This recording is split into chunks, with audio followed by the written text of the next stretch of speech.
ನಾನು ಚಂದ್ರಶೇಖರ್ ಅಂತ ಶ್ರೀರಾಮ್ ಕ್ರೆಡಿಟ್ ಚೈತ್ರ ಕುಂದಾಪುರ ಅವ್ರ ಭಾವ ನಾನು. ಚೈತ್ರನ 5 ಕೋಟಿ ಹಗರಣದ ಗೋವಿಂದ ಪೂಜಾರಿ 5 ಕೋಟಿ ಹಗರಣದಲ್ಲಿ ಆಗಬೇಕಾದ್ರೆ ಮುಂಚೆ ನಾನು ಶ್ರೀರಾಮ್ ಕ್ರೆಡಿಟ್ ಕೋಆಪರೇಟಿವ್ ಸೊಸೈಟಿಯಲ್ಲಿ ಮ್ಯಾನೇಜರ್ ಆಗಿ ವರ್ಕ್ ಮಾಡ್ತಾಯಿದ್ದೆ.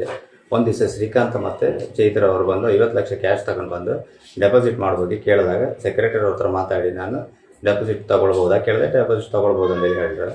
ಅವಳು ಅವಾಗ ಹೇಳಿದ್ಲು ಡೆಪಾಸಿಟ್ ತೊಗೊಳ್ಳೋ ಬಗ್ಗೆ ನನ್ನ ಹೆಸರಲ್ಲಿ ಬೇಡ, ಅದು ನಮ್ಮ ಅಪ್ಪ ಅಮ್ಮನ ಹೆಸರಲ್ಲಿ ಇಡಿ ಅಂತೇಳಿ ಹೇಳಿದ್ಲು ಡೆಪಾಸಿಟನ್ನು. ಯಾಕಂದ್ರೆ ನಾಳೆ ಅದು ಮಿನಿಸ್ಟರ್ ದುಡ್ಡು, ಅದು ಶಾರ್ಟ್ ಪೀರಿಯಡ್ ಮಾತ್ರ, ಸ್ವಲ್ಪ ಟೈಮಲ್ಲಿ ನಾವು ತೆಗಿತೇವೆ ಡೆಪಾಸಿಟ್. ಅದಕ್ಕಾಗಿ ಡೆಪಾಸಿಟ್ ಮಾಡೋಕ್ಕಾಗಿ ಡೆಪಾಸಿಟ್ ಮಾಡಿ ಕೊಟ್ಟಿದ್ದೇನೆ ನಾನು. ಸೈನ್ ಎಲ್ಲ ಅವಳೇ ಮಾಡಿದ್ದು, ಎಲ್ಲ ಅವಳ ಅಪ್ಪ ಅಮ್ಮನ ಹೆಸರಲ್ಲಿ ಡೆಪಾಸಿಟ್ ಮಾಡುವಾಗ ಪೂರ ಸೈನೆಲ್ಲ ಅವಳೇ ಮಾಡಿದ್ದು.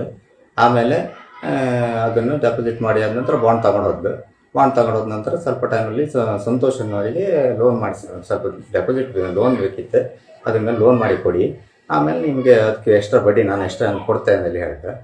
ಆಮೇಲೆ ಅದಕ್ಕೋಸ್ಕರ ಅವಳು ಭಾವ ನಂಗೆ ಫೋನ್ ಮಾಡಿ ಹೇಳಿದೆ, ಅವಳು ಲೋನ್ ಮಾಡಿ ಕೊಡಿ, ನಾನು ಅದು ಆಮೇಲೆ ಬಂದು ಬಾಂಡಲ್ಲಿ ನಿಮ್ಗೆ ಕೊಡ್ತೆ, ಸೈನೆಲ್ಲ ನಾನು ಬಂದು ಆಮೇಲೆ ಹಾಕ್ತೇನೆ ನಿಮಗೆ, ಈಗ ಏನು ಸಮಸ್ಯೆ ಆಗೋದಿಲ್ಲ, ನೀವು ಅದನ್ನು ಬಾಂಡ್ ಮೇಲೆ ಲೋನ್ ಮಾಡಿ ಕೊಡಿ ಅಂತೇಳಿ ಹೇಳಿದ್ಲು. ನಾನು ಅದಕ್ಕೆ ಸತ್ಯ ಅಂತ ಎಣಿಸಿ ಅವರಿಗೆ ಲೋನ್ ಮಾಡಿ ಕೊಟ್ಟೆ. ನನಗೆ ಉಪ್ಪೂರು ಬ್ರಾಂಚಿಗೆ ಟ್ರಾನ್ಸ್ಫರ್ ಆದಾಗ ಶ್ರೀಕಾಂತ್ ಮತ್ತು ಚೈತ್ರ ಅವರು ಇಲೆಕ್ಷನ್ ಟೈಮಲ್ಲಿ 2 ಕೋಟಿ ರೂಪಾಯಿ ದುಡ್ಡು ಹಿಡ್ಕೊಂಡು ಬಂದು ಡೆಪಾಸಿಟ್ ಮಾಡೋ ಬಗ್ಗೆ ಕೇಳಿದೆ. ನಾನು ಆವಾಗ ಸೆಕ್ರೆಟರಿಯವರಿಗೆ ಫೋನ್ ಮಾಡಿ ದುಡ್ಡು ಉಂಟು ಡೆಪಾಸಿಟ್ ತೊಗೊಳ್ಬೋದಾ ಕೇಳಿದೆ. ಸೊಸೈಟಿಗೆ ಲಾಭ ಆಗುತ್ತೆ ಅನ್ನೋಕ್ಕೋಸ್ಕರ ಡೆಪಾಸಿಟ್ ತಗೊಳ್ಳೋ ಅಂತ ಹೇಳಿದರೆ ಅದಕ್ಕೋಸ್ಕರ ನಾನು ತಗೊಂಡಿದ್ದೀನಿ.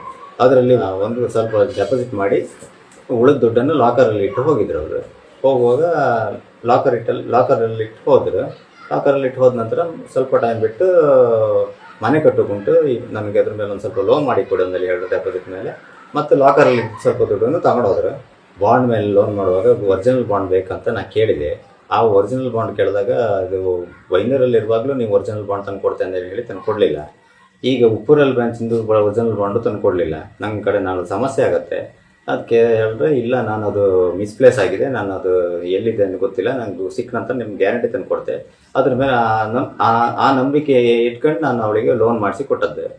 ಆ ಲೋನ್ ತಗೊಂಡು ನಾವು ಸಂಬಂಧ ಅಲ್ಲ, ನಮ್ಮ ಚೈತ್ರ ನಮ್ಮ ಮೈದಿನ, ಅದಕ್ಕೋಸ್ಕರ ನಾನು ಅದ್ರ ಬಗ್ಗೆ ಸ್ವಲ್ಪ ನಿಗ್ಲೆಕ್ಟ್ ಮಾಡಿದೆ. ಡೆಪಾಸಿಟ್ ಮೇಲೆ ಮಾಡಿರೋ ಸಾಲದ ದುಡ್ಡು ಮತ್ತು ಲಾಕರಲ್ಲಿರೋ ದುಡ್ಡನ್ನು ತಗೊಂಡೋದ ನಂತರ 1-1.5 ತಿಂಗಳಲ್ಲಿ ಚೈತ್ರ ಕುಂದಾಪುರ ಮತ್ತು ಶ್ರೀಕಾಂತ್ ಇಬ್ಬರು ಅರೆಸ್ಟ್ ಆದರು. 1-1.5 ತಿಂಗಳಲ್ಲಿ ಅರೆಸ್ಟ್ ಆದರು. ಅರೆಸ್ಟ್ ಆಗ್ಬೇಕಾದ್ರೆ ಹಿಂದಿನ ದಿವಸ ನನಗೆ ಫೋನ್ ಮಾಡಿಕೊಂಡು, ನಾನು ತುಂಬ ಸಮಸ್ಯೆಯಲ್ಲಿದ್ದೆ, ಈ ಸಮಯದಲ್ಲಿ ನನ್ನ ಹುಡ್ಕೊಂಡು ಯಾರು ಬಂದರೆ ನಾನು ಲಾಕರಲ್ಲಿ ದುಡ್ಡಾಗಲಿ ಅಥವಾ ಡೆಪಾಸಿಟ್ ಮೇಲೆ ಲೋನ್ ಮಾಡೋದಾಗಲಿ, ಲಾಕರ್ಲಿಟ್ಟ ಚಿನ್ನ ಯಾವುದು ಮತ್ತು ಸಂತೋಷನಿಗೆ ಕೊಟ್ಟ ದುಡ್ಡು, ಬಡ್ಡಿ ಮೇಲೆ ಕೊಟ್ಟ ದುಡ್ಡು, ಯಾವುದೇ ರೀತಿಯ ಮಾಹಿತಿಯನ್ನು ಕೊಡಬಾರ್ದು. ಮತ್ತು ಮನೆ ಕಟ್ಟು ತಗೊಂಡೋದ ದುಡ್ಡು, ಅದ್ರ ಬಗ್ಗೆ ಯಾವುದೇ ಮಾಹಿತಿಯನ್ನು ಕೊಡಬಾರ್ದು. ನೀವು ಕೊಟ್ಟೆ ಅಂತೇಳಿ ಆದರೆ ನಾನು ಮತ್ತೆ ಈಗಲೇ ಸಮಸ್ಯೆಯಲ್ಲಿ ಸಿಕ್ಕಾಕೊಂಡಿದ್ದೆ.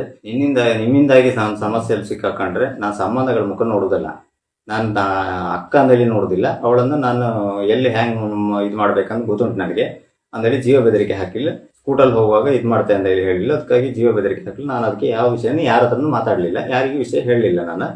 ಅದರ ನಂತರ CCB ಅವರು ನಮ್ಮ ಮನೆಗೆ ಬಂದು ಶ್ರೀಕಾಂತನ ಕರ್ಕೊಂಡು ಬಂದಾಗ ನಾನು ಎಲ್ಲ ದಾಖಲಾತಿಯಲ್ಲೂ ತಗೊಂಡೋಗಿ ಕೊಟ್ಟಾಗ ಎಲ್ಲ ಲಾಕರ್ ಗೀಕರ್ ಎಲ್ಲ ಓಪನ್ ಮಾಡಿ ಕೊಟ್ಟು ಡೆಪಾಸಿಟ್ ಬಾಂಡ್ ಎಲ್ಲ ನೋಡುವಾಗ ಡೆಪಾಸಿಟ್ ಬಾಂಡ್ ಎಲ್ಲ ಅಲ್ಲೇ ಇದೆ, ಅವಳ ಹತ್ರನೇ ಇದೆ, ಲಾಕರ್ ಒಳಗೆ ಇಟ್ಟಿದ್ದಿಲ್ಲ. ನಂಗೆ ಗೊತ್ತಿಲ್ಲ, ಅದ್ರ ಬಗ್ಗೆ ಮಾಹಿತಿ ಇಲ್ಲ. ನನಗೆ ಕೊಡ್ತೇನೆ ಅಂತ ಒರಿಜಿನಲ್ ಬಾಂಡ್ ಸಮೇತ ಲಾಕರಲ್ಲೇ ಇಟ್ಕೊಂಡಿಲ್ಲ. ಆವಾಗ ಅವರು ಬಂದು ಎಲ್ಲ ತಗೊಂಡೋದ್ರು. ಹೋಗುವಾಗ ನನಗೆ ಮೈಂಡ್ ಬ್ಲ್ಯಾಂಕ್ ಆಗಿ ನಾನು ಅದನ್ನು ಲೋನ್ ಇರೋ ಬಗ್ಗೆ ಆಗಿ ಯಾವುದೇ ಮಾಹಿತಿ ಕೊಡೋಕ್ಕಾಗಲಿಲ್ಲ ನನ್ನ ಕೈಯಲ್ಲಿ. ನಾನು ನರ್ವಸ್ ಆಗಿಬಿಟ್ಟಿದ್ದೆ. ಈ CCB ಅವರಿಗೆ ನಾನು ಚಿನ್ನ ಮತ್ತು ದುಡ್ಡಿಟ್ಟದ ಬಗ್ಗೆ, ಲಾಕರಲ್ಲಿ ದುಡ್ಡಿಟ್ಟದ ಬಗ್ಗೆ ಮಾಹಿತಿ ಕೊಟ್ಟದಕ್ಕೋಸ್ಕರ ಹಾಗೆ ಸಾಧನೆ ಮಾಡೋಕ್ಕೋಸ್ಕರ ಅವರು ರಿಲೀಸ್ ಆಗಿ ಬಂದಂತ ಶ್ರೀಕಾಂತ್ ಮತ್ತು ಚೈತ್ರ ನನ್ನ ಬಗ್ಗೆ ಉಲ್ಟಾ ಹೊಡೆದ್ರು. ಚೈತ್ರ ಕೊನೆಯಲ್ಲಿ ಒಂದು ಮಾತಾಡಲಿಲ್ಲ, ಒರಿಜಿನಲ್ ಬಾಂಡ್ ಹೆಂಗು CCB ಅವ್ರ ಹತ್ರ ಉಂಟು, ನಾವೇ ಸಾಲ ಮಾಡೋದ ಬಗ್ಗೆ ನಿಮ್ಮ ಹತ್ರ ಯಾವುದೇ ಸಾಕ್ಷಿ ಇಲ್ಲ, ನೀನು ನನ್ನ ಬಗ್ಗೆ ಮಾಹಿತಿ ಕೊಟ್ಟೋದಕ್ಕೆ ನೀನು ಕೆಲಸ ಕಳ್ಕೊ, ಜೈಲಿಗಾರು ಹೋಗು, ನಂಗೆ ಸಂಬಂಧ ಇಲ್ಲ, ಆ ಸಾಲವನ್ನು ನಾನು ಮಾಡೋದ್ರ ಬಗ್ಗೆ ಎಲ್ಲೂ ನಾನು ಒಪ್ಕೊಳ್ಳೋದಿಲ್ಲ ಅಂದೇಳಿ ಹೇಳಿಬಿಟ್ಲೆ. ಅವಳೇನು ನಮಗೇನು 1 ರೂಪಾಯಿ ಕೊಡಲಿಲ್ಲ. ನನ್ನ ಹೆಂಡತಿ 20 ಲಕ್ಷ ರೂಪಾಯಿ ಕೊಟ್ಟಿದೆ ಅಂತೇಳಿ ಹೇಳಿ ಅಪವಾದ ಆಗ್ತಾ ಇರಲಿಲ್ಲ. ಯಾಕೆ ಮಾನಸಿಕ ಚಿತ್ರಹಿಂಸೆ ಕೊಡ್ತಾ ಇಲ್ಲ ನನ್ನ ಹೆಂಡತಿಗೆ, ಮತ್ತು ನನಗೂ ಬದುಕಕ್ಕೆ ಬಿಡೋದಿಲ್ಲ. ಅವಳು ಮಾಡೋದು ಈ ಮೋಸ ಅನ್ಯಾಯಕ್ಕೆ ಸರಿಯಾದ ಶಿಕ್ಷೆ ಆಗಬೇಕು. ಇನ್ನು ಮುಂದೆ ಯಾರಿಗೂ ಈ ಥರ ಮೋಸ ಮಾಡಬಾರ್ದು ಅವಳು ಅಂತೇಳಿ ಕೇಳ್ಕೊಳ್ತೇನೆ. ಮಾತ್ರ ಹೆಚ್ಚಿನ ವಿಡಿಯೋಗಳಿಗೆ ಪ್ರತಿಧ್ವನಿ ಯೂಟ್ಯೂಬ್ ಚಾನೆಲ್ ಸಬ್ಸ್ಕ್ರೈಬ್ ಮಾಡಿ, ಬೆಲ್ ಐಕಾನ್ ಕ್ಲಿಕ್ ಮಾಡಿ.